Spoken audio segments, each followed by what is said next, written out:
आज हम लोग बायोलॉजी में बात करेंगे 11th के first chapter the living world की। क्लियर? तो बहुत ही फंडामेंटल और इंट्रोडक्टरी चैप्टर है ये। इस चैप्टर में हम लोग बेसिकली ये जानेंगे कि बायोलॉजी है क्या। क्लियर? और बायोलॉजी में जो हम लोग लिविंग ऑर्गेनिज्म्स के बारे में पढ़ते हैं उनकी डिफरेंट प्रॉपर्टीज़ क्या हैं, कैसे हम उनको डिफाइन करेंगे कि वो लिविंग है या नॉन लिविंग है, इसके बारे में बात करेंगे। एंड देन एक फर्दर इसका एक पार्ट है जिसमें थोड़ा सा हम लोग क्लासिफिकेशन की बात करते हैं, यानी टेक्सोनॉमी की बात करते हैं। ठीक है? तो जो इस पूरे चैप्टर में पहला टॉपिक है आपका वो है प्रॉपर्टीज़ ऑफ लिविंग ऑर्गेनिज्म। लेकिन उससे पहले कुछ बेसिक बातें जान लीजिए। जैसे जो टर्म है आपका बायोलॉजी, क्लियर? टर्म है आपका बायोलॉजी। बायोलॉजी का मतलब होता है study of living beings. Study of living beings. Living beings की हम लोग स्टडी करते हैं, या इसी को आप बोल सकते हैं स्टडी ऑफ लाइफ। क्योंकि मॉडर्न कॉन्सेप्ट जो आज का कॉन्सेप्ट है उसके अकॉर्डिंग चले तो बायोलॉजी को अब हम लोग एक नए नाम से जानते हैं, दैट इज लाइफ साइंस। तो बायोलॉजी आज की डेट में हम लोग क्या कहते हैं, इसको लाइफ साइंस बोलते हैं। ठीक है? तो स्टडी ऑफ लिविंग ऑर्गेनिज्म या स्टडी ऑफ लाइफ या study of all the living structures present on earth, आप किसी भी तरीके से डिफाइन कर सकते हैं। बेसिकली हमें लाइफ और उन चीज़ों की बात करनी है जो बायोटिक है यानी लिविंग फॉर्म में है, उन्हीं की बात करनी है। ठीक है? तो बायोलॉजी हो गई। अब यहीं से थोड़ी सी इसकी हिस्ट्री की बात की जाए कि बायोलॉजी टर्म सबसे पहले दिया किसने, है ना? तो जो बायोलॉजी टर्म है इसको दिया था, term was given by Treviranus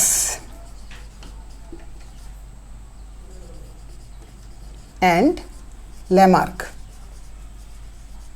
तो ट्रेविरेनस और लेमार्क ये दो साइंटिस्ट हैं जिन्होंने कलेक्टिवली बायोलॉजी टर्म को दिया। ठीक है? यानी सबसे पहले इन्होंने ही इस टर्म को यूज किया। फादर ऑफ बायोलॉजी की बात करेंगे अगर आप, फादर ऑफ बायोलॉजी की अगर हम लोग बात करें तो बायोलॉजी के जो फादर हैं, ठीक है, वो आपके बेसिकली हैं एरिस्टोटल।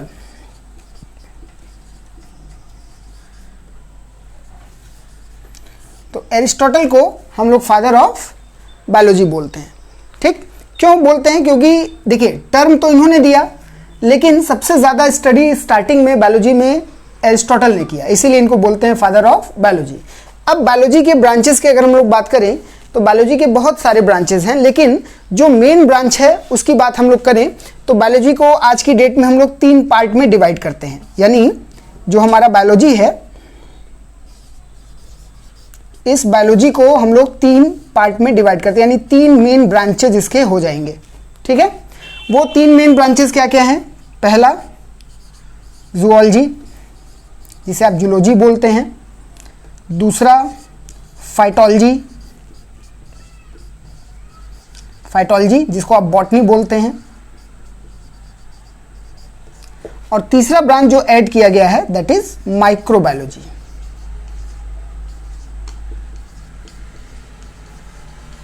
ठीक है?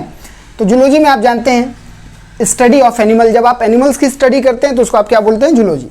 तो स्टडी ऑफ एनिमल्स, एनिमल्स की स्टडी को हम लोग क्या बोलते हैं? जूलॉजी बोलते हैं। इसी तरह बॉटनी, स्टडी ऑफ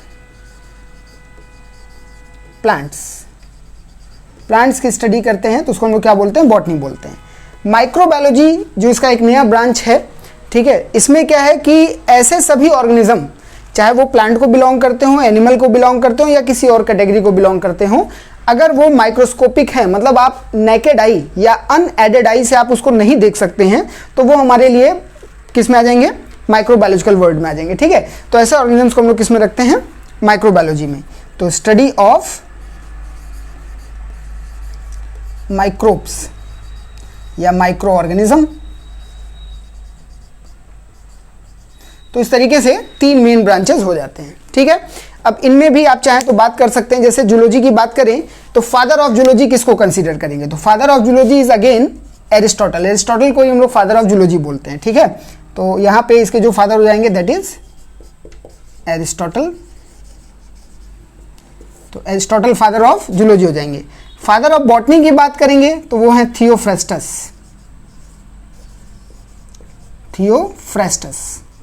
थियोफ्रेस्टस ने ही सबसे पहले प्लांट्स को क्लासिफाई किया और उन्होंने ही लगभग 500 प्लांट्स की एक पूरी लिस्ट बनाई और उस लिस्ट में उन्होंने प्लांट्स को अच्छे से कैटेगराइज करके उनकी प्रॉपर्टीज को डिस्क्राइब किया। तो पहला एक्सटेंसिव स्टडी जो प्लांट पे है वो किसने दिया? थियोफ्रेस्टस ने दिया, इसीलिए इनको फादर ऑफ बॉटनी बोलते हैं। ठीक है, माइक्रोबायोलॉजी में फादर किसको मानेंगे? तो ये हमारे हो जाएंगे लुईस पाश्चर। क्लियर? तो फादर ऑफ माइक्रोबायोलॉजी में हमारे पास हो जाएंगे Lewis Pasteur.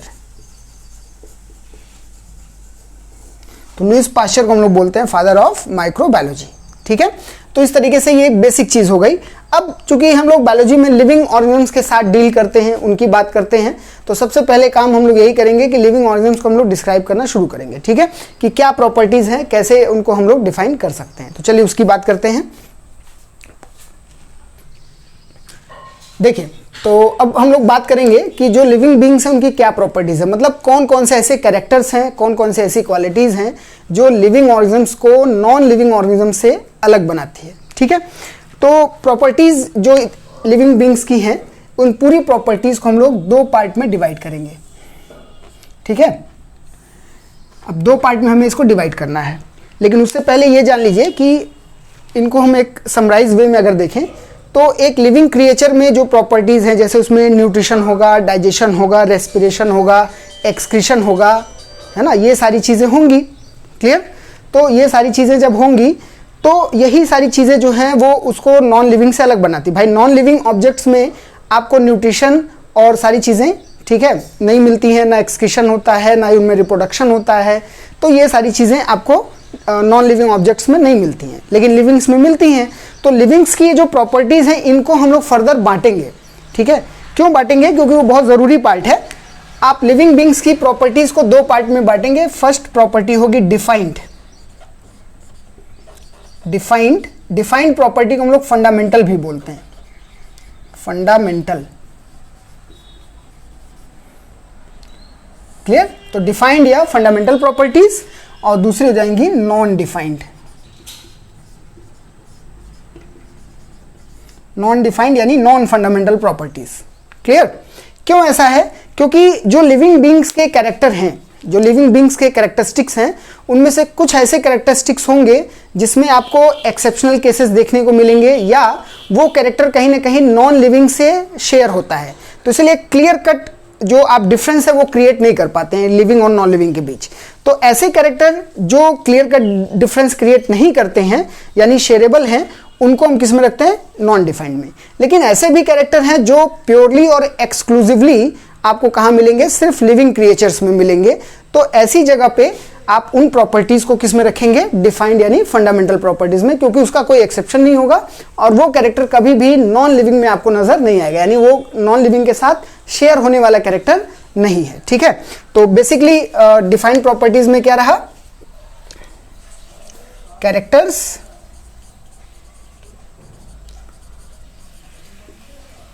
which are not shareable with non-living things। ठीक है, एक पॉइंट तो ये हो गया कि नॉन लिविंग के साथ उस कैरेक्टर का कोई मैच नहीं होगा। दूसरा, नो एक्सेप्शन, कोई एक्सेप्शन भी आपको नहीं मिलेगा। No exception is found. तो कोई एक्सेप्शन नहीं है, मतलब ये सभी लिविंग ऑर्गेनिज्म्स पे एक बराबर तरीके से अप्लाई होता है। ठीक है, जबकि इसका अपोजिट आप इधर लिखेंगे, कैरेक्टर्स आर शेयरेबल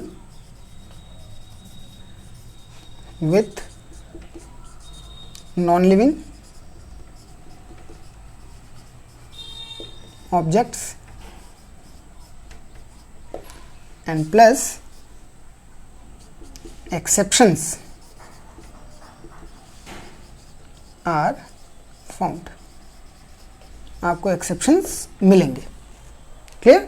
तो इस तरीके से डिफाइंड और नॉन डिफाइंड, ये दो प्रॉपर्टीज़ को हम लोगों ने क्लासीफाई कर लिया। अब इसमें एग्जाम्पल्स देखा जाए क्या क्या आएगा। तो पहले डिफाइंड को जान लीजिए। डिफाइंड में आपके एग्जाम्पल्स क्या हैं, कौन कौन सी प्रॉपर्टीज़ यहाँ आएंगी। First, cellular organization. पहला आपका जो डिफाइंड प्रॉपर्टी है वो सेलुलर ऑर्गेनाइजेशन, मतलब जितने भी लिविंग क्रिएचर्स हैं वो सभी लिविंग क्रिएचर्स की जो बॉडी है वो सेल से बनती है। क्लियर। अब वो चाहे यूनिसेलुलर हो या मल्टीसेलुलर हो, लेकिन उनकी जो बॉडी होगी वो हमेशा सेल से ही बनेगी। आप दुनिया में कोई भी ऐसा लिविंग क्रिएचर आपको नहीं मिलेगा जिसकी बॉडी सेल से ना बनी हो।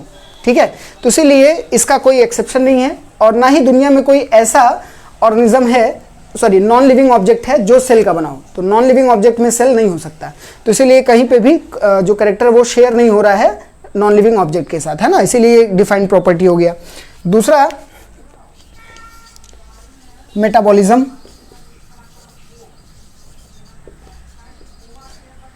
मेटाबॉलिज्म जो है ये भी आपका डिफाइंड प्रॉपर्टी है। ठीक, तो उसको भी हम लोग अभी डिटेल में इसको देखेंगे कि मेटाबॉलिज्म क्या है, कैसे ये डिफाइंड प्रॉपर्टी और इसकी और भी दूसरी प्रॉपर्टीज के बारे में हम लोग बात करेंगे।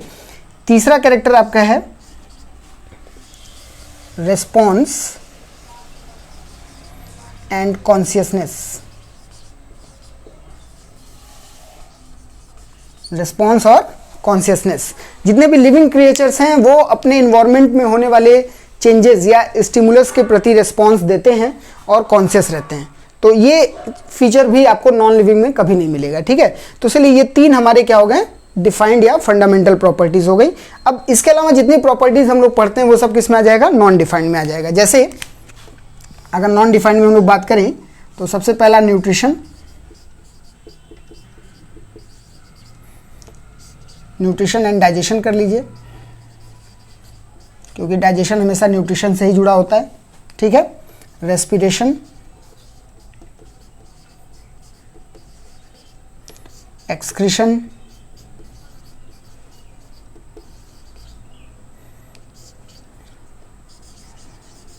Reproduction, growth, etcetera. तो ये जो प्रॉपर्टीज हैं ये जाहिर तौर पे एक लिविंग ऑर्गेनिज्म में पाई जाती हैं, लेकिन कहीं ना कहीं ये प्रॉपर्टी मैच कर जाती है नॉन लिविंग ऑब्जेक्ट के साथ। जैसे एक सिंपल सा एग्जांपल अगर मैं लूँ, न्यूट्रिशन की बात करते हैं, न्यूट्रिशन एंड डाइजेशन। डाइजेशन का मतलब होता है चीज़ों का टूटना। जैसे हम जो भी फूड खा रहे हैं, ठीक है, वो फूड हमारी बॉडी में जा रहा है, हमारे डाइजेस्टिव सिस्टम में जा रहा है, तो एंजाइम्स उसको क्या कर रही है, ब्रेक डाउन कर रही है, छोटे छोटे कंपोनेंट्स में तोड़ रही हैं। ठीक है, तो डाइजेशन का बेसिकली मतलब होता है टूटना। और न्यूट्रिशन मतलब आप कोई चीज़ ऐसी ले रहे हैं जो आपकी बॉडी में जा रहा है, तो आपको एनर्जी दे रहा है ताकि आप अपने वर्क को, अपने फिजियोलॉजिकल प्रोसेसेस को परफॉर्म कर पाएँ, है ना। सेम यही चीज़ अगर आप देखेंगे अपने आसपास तो नॉन लिविंग्स में भी आपको मिलेगा। जैसे कोई भी आप एक बाइक ले लो या कोई भी एक मशीन ले लो, उस मशीन को चलाने के लिए एनर्जी चाहिए, और वो एनर्जी आप किस फॉर्म में दे रहे हैं, पेट्रोल के फॉर्म में, यानी फ्यूल के फॉर्म में। ठीक है, तो जब फ्यूल जाएगा तभी एनर्जी जनरेट होगी और वो मशीन काम करेगी। ठीक है, डाइजेशन का भी वर्क नेचर में होता है, ये चीज़ें टूटती रहती हैं, बनती रहती हैं, तो इसीलिए न्यूट्रिशन और डाइजेशन कहीं ना कहीं नॉन लिविंग चीज़ के साथ शेयर अप है। रेस्पिरेशन का बेसिक कॉन्सेप्ट क्या है, एक्सचेंज ऑफ गैसेस। जो कॉमनली हम लोग देखते हैं कि एक लिविंग क्रिएचर जो है वो रेस्पिरेशन कर रहा है, यानी कुछ एयर ले रहा है, कुछ एयर रिलीज कर रहा है। बेसिकली ऑक्सीजन ले रहा है, कार्बन डाइऑक्साइड रिलीज कर रहा है। तो ये रेस्पिरेशन यानी एक्सचेंज ऑफ गैसेस की जब आप बात करेंगे तो बहुत सारे नॉन लिविंग मशीनों में भी आपको ये एक्सचेंज देखने को मिलेगा। जैसे जो बॉयलर्स होती हैं, बड़ी बड़ी भट्टियाँ होती हैं इंडस्ट्रीज़ में, उनमें आपका एयर चैम्बर लगा होता है जो एयर को एक्सचेंज करता रहता है। ठीक है, उसके टेम्परेचर को कंट्रोल करने के लिए। इसी तरीके से आप कई जगह देखेंगे जैसे टायर है, ठीक है, या बलून है, उनमें भी एयर एक्सचेंज हो सकता है। आपने हवा भरा, टायर से हवा निकली एंड देन अगेन आपने भरा, तो ये एक्सचेंज चलता रहता है। ठीक है, तो इसीलिए ये कैरेक्टर भी कहीं ना कहीं चीज़ों में आपको मिलेगा। एक्सक्रीशन का मतलब क्या होता है, रिमूवल ऑफ वेस्ट, यानी जो भी खाया पिया है उसके मेटाबॉलिज्म के बाद जो वेस्ट जनरेट हो रहा है उस वेस्ट को बॉडी से रिमूव करना, बिकॉज इट इज़ टॉक्सिक, है ना, वो बॉडी के लिए टॉक्सिक है, तो उसको निकालना है। तो इसीलिए एक्सक्रीशन का मतलब हो जाता है removal of waste product by body organ. लेकिन जब आप नॉन लिविंग चीज़ों में देखेंगे, जैसे मैं मशीनों की बात कर रहा था, तो आप उसी मशीन को देखिए, आपने पेट्रोल डाला, पेट्रोल बॉडी में गया उसके, ठीक है। इंजन में जाकर के जब वो कंबस्ट हुआ तो उसने एनर्जी दी और एनर्जी से उसने अपना वर्क परफॉर्म किया, लेकिन साथ ही साथ जो कार्बन डाइऑक्साइड और स्मोक वगैरह जनरेट हुआ वो उसके लिए डेंजरस है, तो उसको निकालने के लिए भी एग्जॉस्ट का सिस्टम होता है, ठीक है। तो वहाँ से वो चीज़ें आउट हो जा रही हैं, तो इसलिए ये सारी चीज़ें आपको नॉन लिविंग ऑब्जेक्ट के साथ शेयर होती हुई दिखेंगी, यानी उसके साथ मैच करती हुई दिखेंगी, ठीक है।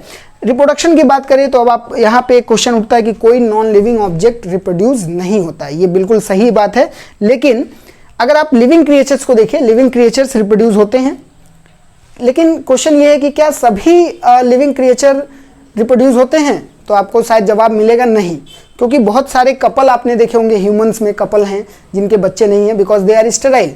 प्लस नेचर में भी अगर आप देखेंगे तो बहुत सारे एनिमल्स आपको मिलेंगे जो स्टेराइल होते हैं। जैसे अगर आप हनी बी की बात करिए तो हनी बी में जितनी वर्कर्स फीमेल होती हैं दे आर स्टेराइल, ठीक है। इसी तरीके से टर्माइट्स में जाएंगे, टर्माइट्स में भी जो वर्कर्स होते हैं वो भी स्टेराइल होते हैं। फिर आप थोड़े एडवांस एनिमल्स में जाइए, म्यूल के बारे में आपने सुना होगा जो कि हाइब्रिड है डोंकी और हॉर्स का, ठीक है, वो भी स्टेराइल होता है।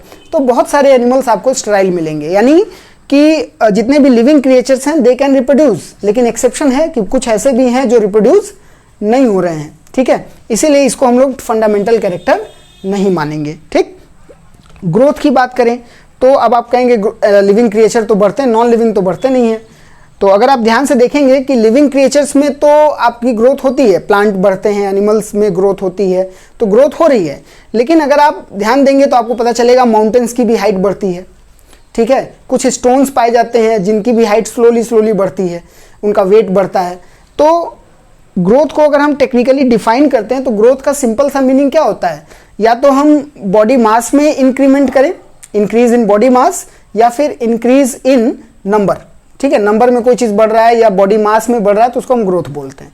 एग्जैक्टली वही चीज़ नॉन लिविंग के साथ भी हो रहा है। जैसे मैंने बोला माउंटेन है तो माउंटेन की साइज बढ़ेगी तो उसकी हाइट बढ़ रही है तो उसका वेट भी बढ़ेगा, ठीक है। लेकिन फ़र्क है, ग्रोथ दोनों में हो रहा है, लिविंग और नॉन लिविंग में दोनों में ग्रोथ हो रही है, लेकिन उस ग्रोथ के पैटर्न और प्रॉपर्टीज़ में आपको फ़र्क मिलेगा। तो जब हम डिटेल में जाएंगे, ठीक है, तब इसकी बात करेंगे कि क्या फ़र्क है एक लिविंग के ग्रोथ होने में और एक नॉन लिविंग ऑब्जेक्ट में ग्रोथ होने में, है ना। दोनों में क्या फ़र्क है, फंडामेंटल डिफरेंस है, उसकी बात हम लोग करेंगे, ठीक। तो इस तरीके से आप देख सकते हैं कि ये जो प्रॉपर्टीज़ मैंने यहाँ पे कुछ लिखी हैं ये सब आपकी क्या है, नॉन डिफाइंड प्रॉपर्टीज़ हैं, क्योंकि लिविंग में तो हैं लेकिन नॉन लिविंग के साथ शेयरेबल हैं और एक्सेप्शनल केसेस देखने को मिल रहे हैं। जबकि इधर वाली प्रॉपर्टीज़ का कोई कैरेक्टर नॉन लिविंग के साथ शेयर अप नहीं होता है, ना इसके कोई एक्सेप्शंस आपको मिलते हैं, ठीक है। तो याद रखिएगा ये तीन आपके क्या हैं, डिफाइंड प्रॉपर्टीज़। इसके अलावा जितनी प्रॉपर्टीज़ आप पढ़ते हैं वो सब आपकी ऑटोमेटिकली किस में आ जाती हैं, नॉन डिफाइंड में, ठीक है। याद रखने का एक तरीका है, ऐसे आप रटते रहेंगे तो बस इतना याद रखिए कि तीन आपके क्या हैं, डिफाइंड है। इसके अलावा जो भी लिखा हुआ सब क्या है, नॉन डिफाइंड है, ठीक। अब हम लोग इनमें से कुछ मेन जो हैं उनको हम लोग डिस्कस करेंगे, जो आपके टेक्स्ट बुक में दिया है डिटेल में, उसकी बात करेंगे। जैसे मेटाबॉलिज्म की बात करेंगे, रेस्पॉन्स एंड कॉन्शियसनेस की बात करेंगे, ठीक है, रिप्रोडक्शन की बात करेंगे और ग्रोथ की बात करेंगे। ये चार प्रॉपर्टीज़ को काफ़ी डिटेल में आपकी बुक में दिया है, तो हम लोग उसी के बारे में बात करेंगे, है ना। तो we will start with metabolism, okay. चलिए, तो देखिए अब हम लोग बात करेंगे डिफाइंड प्रॉपर्टीज़ मेटाबॉलिज्म के बारे में। मेटाबॉलिज्म है क्या? अगर आप लाइफ को डिफाइन करेंगे, ठीक है, लाइफ को अगर हम लोग डिफाइन करें तो लाइफ क्या है, तो आप सब जानते हैं कि बॉडी में जितने भी आपके इंडिविजुअल सेल्स ले लीजिए या पूरे बॉडी का सिस्टम ले लीजिए, बॉडी को चलाने के लिए बहुत सारे केमिकल रिएक्शंस होते हैं। तो थाउजेंड्स ऑफ केमिकल रिएक्शन आपकी बॉडी में चल रहे हैं, हज़ारों तरह के केमिकल रिएक्शन हो रहे हैं, ठीक है। तो ये जो ओवरऑल कलेक्शन है पूरे केमिकल रिएक्शंस का, इसी को हम लोग क्या बोलते हैं, मेटाबॉलिज्म बोलते हैं, ठीक है। तो अगर आप इसको डिफाइन करेंगे बेसिकली तो मेटाबॉलिज्म क्या हो जाएगा, it is sum total of all biochemical reaction, है ना, sum total of all biochemical reaction happening in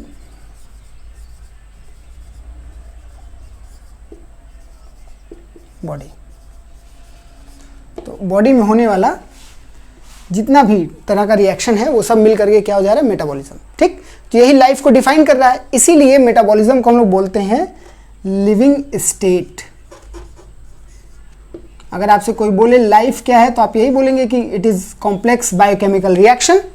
तो मेटाबॉलिज्म को क्या बोलेंगे? लिविंग स्टेट, यानी जब तक मेटाबॉलिज्म चल रहा है हम जिंदा हैं, मेटाबॉलिज्म रुक जाएगा हम जिंदा नहीं रहेंगे। ठीक है, तो इसीलिए मेटाबॉलिज्म को ही हम लोग लिविंग स्टेट बोलते हैं। ठीक, ये हो गया।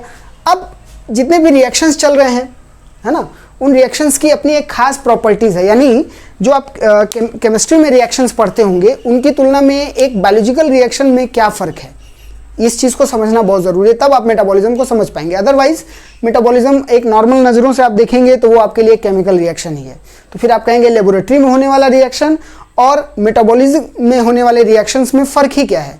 तो फ़र्क है, ठीक है, बहुत फाइन डिफरेंसेस हैं। तो वो फ़र्क क्या है समझिए, ठीक है। जो इसकी यूनिकनेस है, यूनिक क्वालिटीज़, अगर आप इसकी यूनिक क्वालिटीज़ की बात करेंगे तो यूनिक क्वालिटीज़ में क्या क्या आएगा? सबसे पहला चीज़ क्या होता है कि मेटाबॉलिज्म में जो केमिकल रिएक्शंस होते हैं वो सब इंटरकनेक्टेड होते हैं।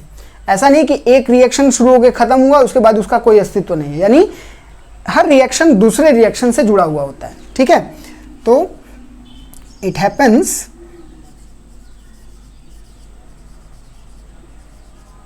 in the form of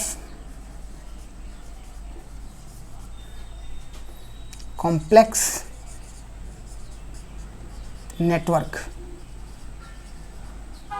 ठीक है, कॉम्प्लेक्स नेटवर्क के फॉर्म में हो रहा है, मींस आइसोलेटेड रिएक्शंस का कोई मतलब यहाँ पे नहीं होता। एक अकेले रिएक्शन होगा बॉडी में तो ये पॉसिबल ही नहीं है। ठीक है, हर रिएक्शन कहीं ना कहीं है, यानी एक रिएक्शन में जो प्रोडक्ट बन रहा है वो अगले रिएक्शन का रिएक्टेंट हो जाएगा, यानी उससे जो प्रोडक्ट बना वो अब किसी दूसरे रिएक्शन को स्टार्ट करेगा। ठीक है, तो सब एक दूसरे से इंटरकनेक्टेड है, तो एक कॉम्प्लेक्स नेटवर्क के फॉर्म में आपको मिलेंगे।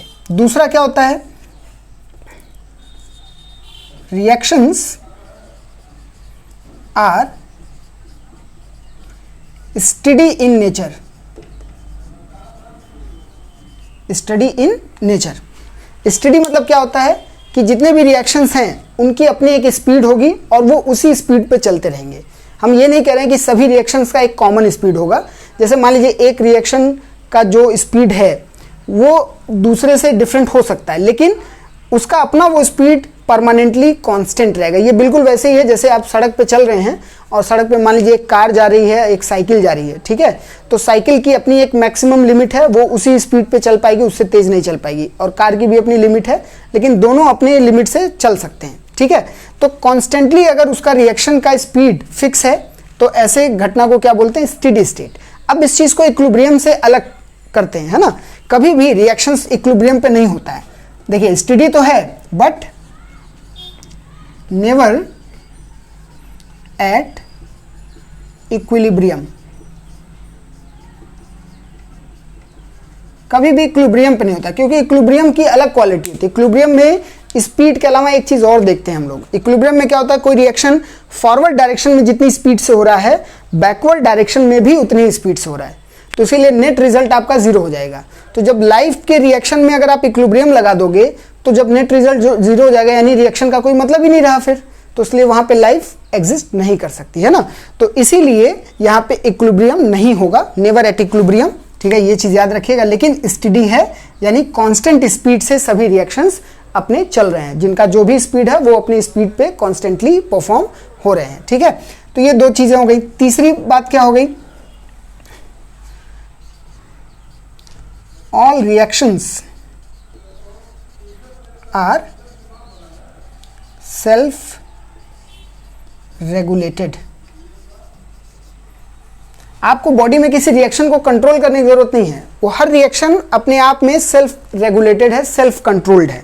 यानी कौन सा रिएक्शन कितनी देर होगा, कितना प्रोडक्ट का कंसंट्रेशन बनना चाहिए, ये सारी चीज़ें ऑटोमेटिकली कंट्रोल हो जाती हैं, ताकि बॉडी में रिएक्शंस का बैलेंस बना रहे और रिएक्शन जो है अपना काम करते रहें। ठीक है, तो ये तीन यूनिक प्रॉपर्टी है जो इसको नॉर्मल केमिकल रिएक्शन से क्या कर देता है, अलग कर देता है। अब देखिए यहाँ से आपको एक बात समझ में आ गया होगा कि अगर एक सिंगल रिएक्शन को हम अलग कर लें तो वो लाइफ को डिफाइन नहीं करेगा। लाइफ तभी है जब सभी रिएक्शन एक दूसरे में हैं, सब एक दूसरे से इंटरेक्ट हो रहे हैं। ठीक है, और एक का प्रोडक्ट किसी दूसरे के लिए रिएक्टेंट का काम कर रहा है। तो ये कॉम्प्लेक्स इंटरेक्शन ओवरऑल देखा जाए तो एक इंटरेक्शन का ही पार्ट है। जब तक ये कॉम्प्लेक्स इंटरेक्शन चल रहा है तब तक आप इसको क्या बोलेंगे कि लाइफ चल रही है, मेटाबॉलिज्म हो रहा है। ठीक है। अगर इंटरेक्शंस नहीं होगा तो लाइफ नहीं होगी। तो इसीलिए जो आपके एनसीईआरटी का एक क्वेश्चन है कि अगर हम एक टेस्ट ट्यूब ले लें, ठीक है, एक टेस्ट ट्यूब ले लें और इस टेस्ट ट्यूब में एक सिंगल कोई केमिकल मेटाबॉलिक रिएक्शन हो रहा है, ठीक है, क्या हो रहा है, सिंगल मेटाबॉलिक रिएक्शन। तो सिंगल मेटाबॉलिक रिएक्शन आपका चल रहा है, तो क्या हम इसको लाइफ मान सकते हैं, किसको लिविंग स्ट्रक्चर मान सकते हैं? ठीक है, यही आपका क्वेश्चन है एनसीईआरटी का एग्जैक्टली कि अगर एक टेस्ट ट्यूब में एक सिंगल मेटाबॉलिक रिएक्शन हम परफॉर्म करा दें तो क्या अब इस टेस्ट ट्यूब को हम मानेंगे कि ये लाइफ है या लिविंग स्ट्रक्चर है? तो आंसर होगा नहीं। ठीक है, क्यों? क्योंकि अभी आपने देखा एक सिंगल रिएक्शन से लाइफ नहीं चलती है, लाइफ हजारों रिएक्शन के आपस में इंटरेक्शन से चलती है। तो इसीलिए हम इसको क्या मानेंगे, एक लिविंग स्ट्रक्चर नहीं मान सकते, है ना। तो ये क्या है, इट इज नॉट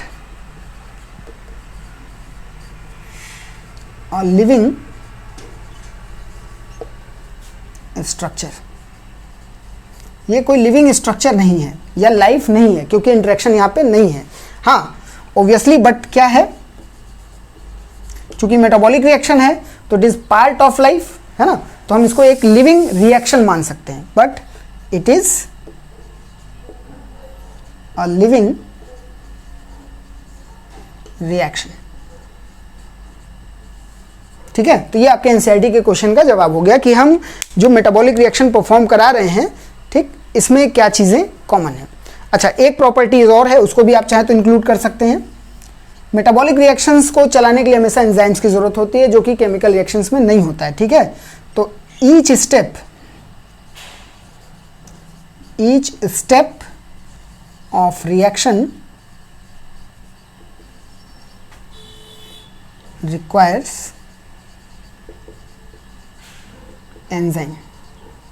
एंजाइम यानी बायो कैटलिस्ट, एक ऐसा कैटलिस्ट जो लिविंग रिएक्शंस को कांस्टेंट टेम्परेचर प्रेशर पे परफॉर्म कराने में मदद करता है। तो सभी जो हमारी रिएक्शंस है मेटाबॉलिक रिएक्शंस, उनमें जितने भी स्टेप होंगे वो सब आपके क्या होंगे, एंजाइम से जुड़े हुए होंगे, है ना। और चूंकि नेटवर्क बन रहा है इसीलिए यहाँ पे जितने भी कोई भी रिएक्शन होंगे वो सब मल्टी स्टेप में होंगे। कभी भी मेटाबॉलिक रिएक्शन सिंगल स्टेप में नहीं होते हैं, है ना, मल्टीपल स्टेप में होते हैं, ये बात भी याद रखिएगा। तो मेरे ख्याल से आपको इस सवाल का जवाब मिल गया होगा। अब आइए चलते हैं मेटाबॉलिज्म को और आगे डिफाइन करते हैं कि इसमें अलग अलग चीजें क्या हैं, किस तरीके से हम इसको क्लासिफाई कर सकते हैं। ओके, चलिए देखिए, अब जो मेटाबॉलिज्म है, इस मेटाबॉलिज्म को हम लोग दो पार्ट में डिवाइड कर सकते हैं। यानी अगर मेटाबॉलिक रिएक्शंस को हमें डिफाइन करना हो कि इसको कितने पार्ट में डिवाइड कर सकते हैं, तो हम इसको दो पार्ट में डिवाइड कर सकते हैं। Can be divided into two parts.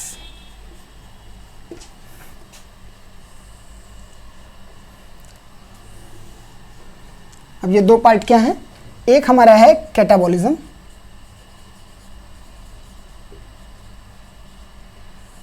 और दूसरा हमारा है एनाबॉलिज्म।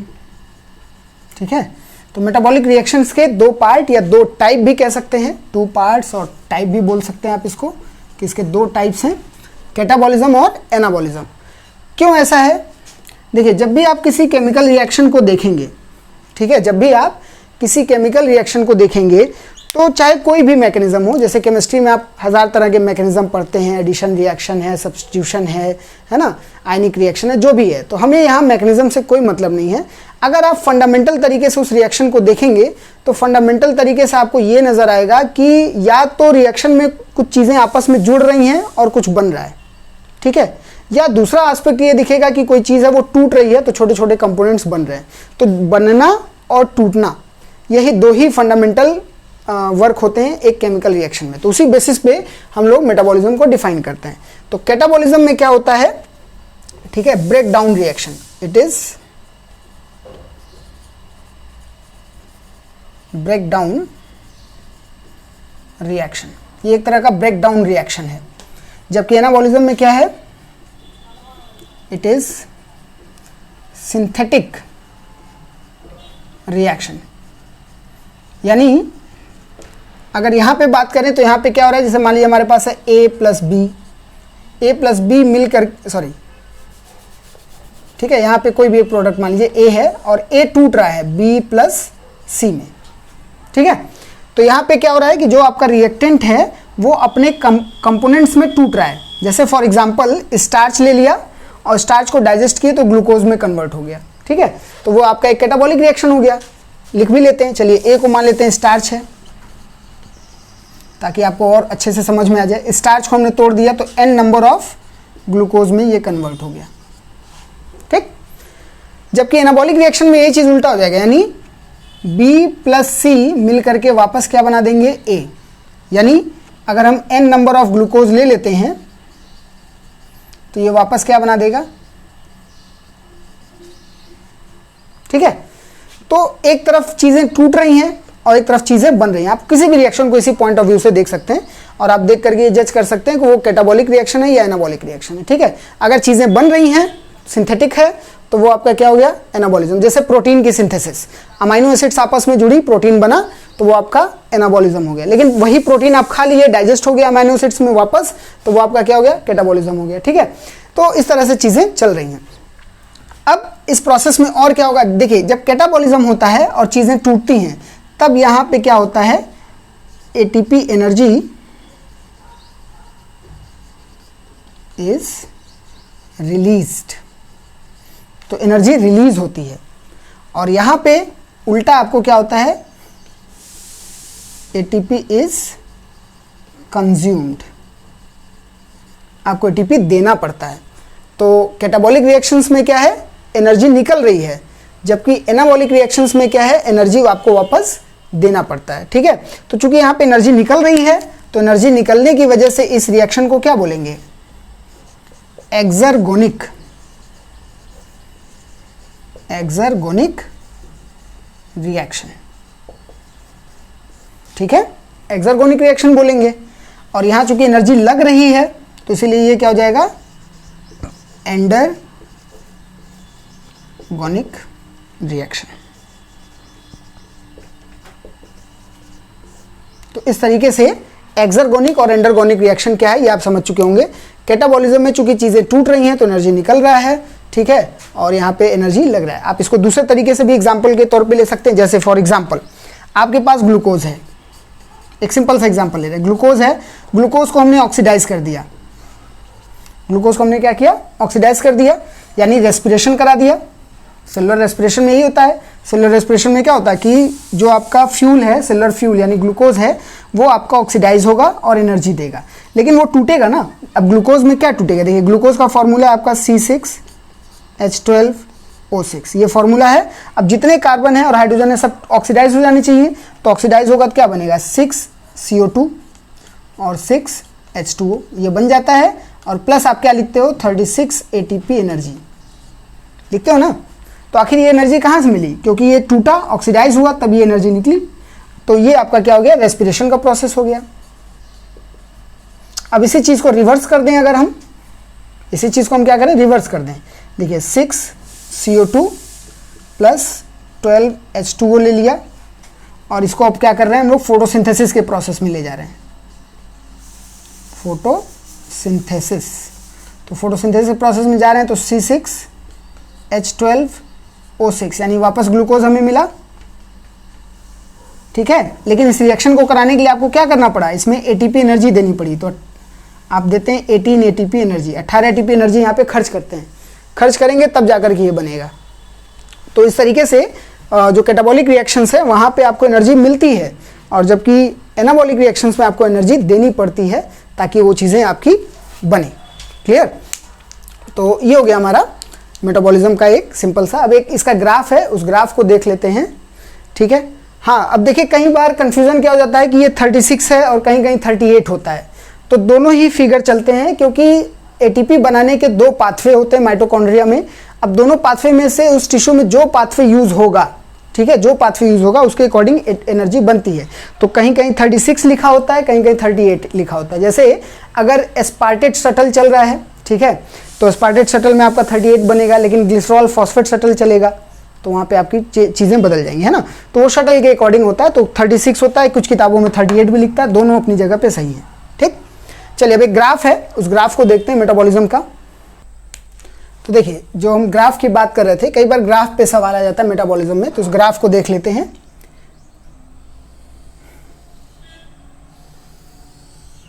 यहां मान लीजिए आपका कोई सबस्ट्रेट है, सबस्ट्रेट की अपनी एनर्जी होगी, इधर एनर्जी ले लेते हैं, ठीक है, और इधर रिएक्शन।